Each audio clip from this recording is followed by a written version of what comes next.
Has Rick Perry been wounded? And is Herman Cain a realistic candidate? I'm Frank Newport, Gallup Editor-in-Chief.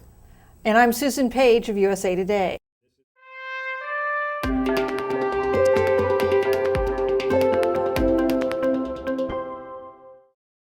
And this is Election Matters. And Susan, today we're going to answer questions that people ask about the election or related to the election. Question number one, how much has all of this scrutiny that Texas Governor Rick Perry has been undergoing since he announced hurt him? My answer is, it's hurt him quite a bit. You know, if you look at the Gallup positive intensity scores, he started out at 25 points. That's a very strong showing. He's now down to 15, pretty precipitous fall. He's in fact now about even with Mitt Romney, who's been slow and steady down there in the teens. And that positive intensity, remember, is the percent of Republicans who recognize the candidate who have a strongly favorable opinion minus the strongly unfavorable. So Perry was highly intense, and that's really dropping now, as you mentioned. This also, Susan, is a diluted score. It's 2 weeks, so it takes into account a lot of time, and he obviously, we think based on the data, did worse this past week.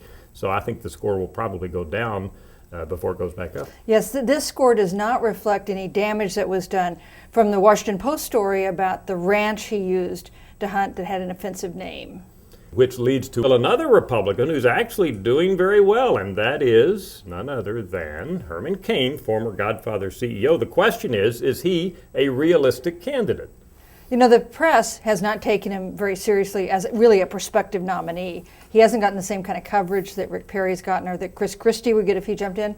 But, you know, there will come a point where we have to take him seriously as a candidate. For instance, we talked about your positive intensity scores. He's at 30, which, is that a record? Well, it's among the highest we've ever scored for any candidate, higher than Bachmann or higher than Perry or Romney or any of the others ever got, and that's up. At the same time that Perry's going down, Cain's up to 30. And also there was that independent poll I mentioned done by Fox News, which showed he's in third place, just 2 points away from Rick Perry. I think Perry had 19 in that particular poll, Cain 17, and then Romney had actually gone into the lead in the low 20s. So several different indicators show at least Republicans out there seem to be really taking a liking to Herman Cain. If he can maintain that kind of standing, if he can do well in the Iowa caucuses or the New Hampshire primary, there's no question that we'll have to revise our opinion about whether we should be covering him more seriously as a nominee. That, of course, leads to our questions, and that is, are there examples of candidates who, at this point, October, in the year before the election, did very poorly or weren't even showing up, who actually went on to win the nomination, and of course vice versa, candidates who were ahead who went on to lose? And the answer to that is, of course, very much a yes, right? Well, it's definitely yes. Just look at the contest 4 years ago. Hillary Clinton was leading Barack Obama at in this October point. of 07.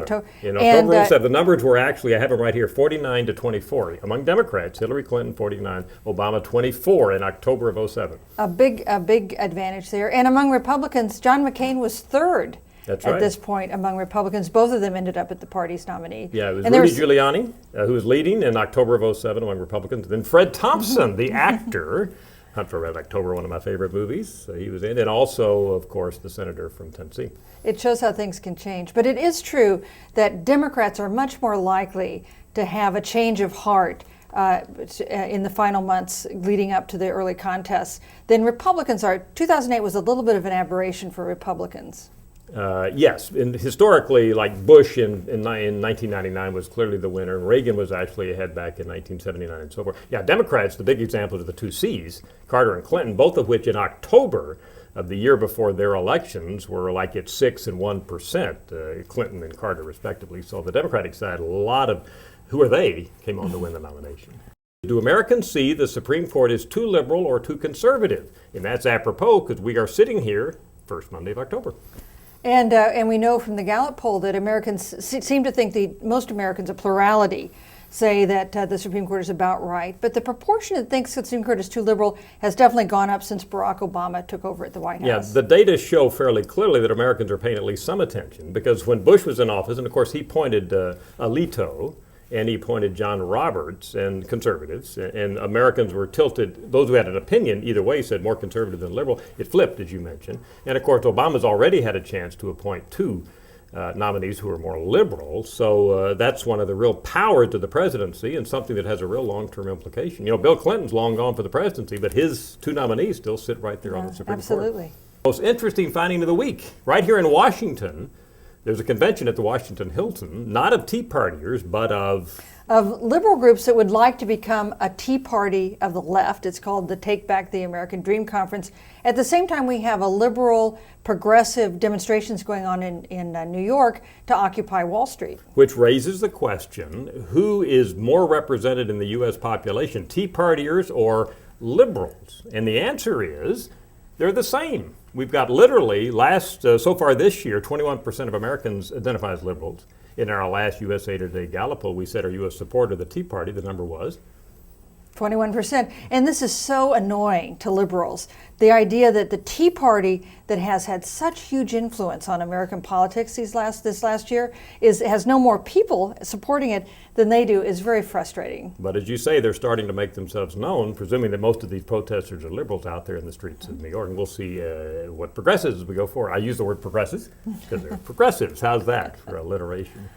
That's it for today. That's Election Matters. I'm Frank Newport. And I'm Susan Page of USA Today.